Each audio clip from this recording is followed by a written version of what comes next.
আচ্ছা, আজ আমরা কেমিস্ট্রির কেমিক্যাল ইকুয়েশন নিয়ে জানব। ফার্স্ট আমরা জানব যে কেমিক্যাল ইকুয়েশন কি হয়। ইকুয়েশন কি হয় না, এখানে আমরা একটা রিয়াকশন লিখেছি, এটাকে আমরা ইকুয়েশন বলছি। Sodium hydroxide plus dilute hydrochloric acid. এখানে সোডিয়াম হাইড্রক্সাইডের মলিকুলার ফর্মুলা NaOH আর হাইড্রোক্লোরিক অ্যাসিডের মলিকুলার ফর্মুলা HCl। এই দুটোকে রিয়াক্টেন্ট বলে, ঠিক আছে। এই দুটো রিয়াক্টেন্টস যখন রিয়াকশন করার পরে প্রোডাক্ট ফর্ম করে, ঠিক আছে। এই প্রোডাক্টটা হচ্ছে সোডিয়াম ক্লোরাইড, এর মলিকুলার ফর্মুলা NaCl, আর ওয়াটার প্রডিউস করে। তাহলে এটা হচ্ছে রিয়াক্টেন্ট আর এটা হচ্ছে আমাদের প্রোডাক্ট।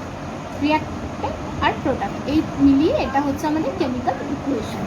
আচ্ছা, এখানে আমরা দেখব যে সোডিয়াম, এখানে এক অ্যাটম সোডিয়াম আছে, এখানে রিয়াক্টেন্টে এক অ্যাটম সোডিয়াম, প্রোডাক্টেও কিন্তু এক অ্যাটম সোডিয়ামই আছে। তাহলে এটা আমাদের এখানে ব্যালেন্স করতে হচ্ছে না, সেম। আচ্ছা, অক্সিজেন এখানে কত আছে? 1 অ্যাটম। আচ্ছা, এখানেও কিন্তু অক্সিজেন আছে আমাদের 1 অ্যাটম। হাইড্রোজেন এখানে 1, এখানে 1, রিয়াক্টেন্টে 2 অ্যাটম হাইড্রোজেন আছে। তাহলে এখানে আমাদের হাইড্রোজেন 2 অ্যাটমই আছে, তাহলে এটাও সেম আছে। আচ্ছা, ক্লোরিন এখানে 1 অ্যাটম আছে, এখানেও 1 অ্যাটম আছে। তাহলে রিয়াক্টেন্ট আর প্রোডাক্টের মধ্যে এলিমেন্টসগুলো সেম আছে। তাহলে আমরা বলতে পারি যে এখানে number of atoms of each element of reactants is equal to number of atoms of each element of product. তাহলে আমাদের রিয়াক্টেন্ট আর প্রোডাক্টের প্রত্যেকটা এলিমেন্টই সেম আছে। তাহলে আমাদের এখানে রিয়াকশনটা ব্যালেন্স ইকুয়েশন, ঠিক আছে।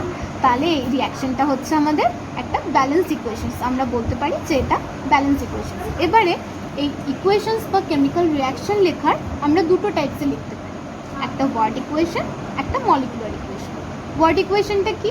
এখানে যে sodium hydroxide plus hydrochloric acid দিয়ে যে আমাদের প্রোডাক্টটা ফর্ম করছে সোডিয়াম ক্লোরাইড প্লাস ওয়াটার, এটা হচ্ছে আমাদের ওয়ার্ড ইকুয়েশন, যেটা আমরা ওয়ার্ডে লিখেছি। আর এটারই মলিকুলার ইকুয়েশন হচ্ছে যেটা আমরা মলিকুলার ফর্মুলাতে লিখব। যেমন সোডিয়াম হাইড্রক্সাইডের মলিকুলার ফর্মুলা NaOH, হাইড্রোক্লোরিক অ্যাসিডের মলিকুলার ফর্মুলা HCl। এই দুটো রিয়াক্টেন্টস থেকে আমাদের প্রোডাক্ট ফর্ম করছে সোডিয়াম ক্লোরাইডের NaCl অ্যান্ড ওয়াটার H2O। আর নেক্সট দিন আমরা আরেকটু ব্যালেন্স ইকুয়েশন শিখব। Thank you.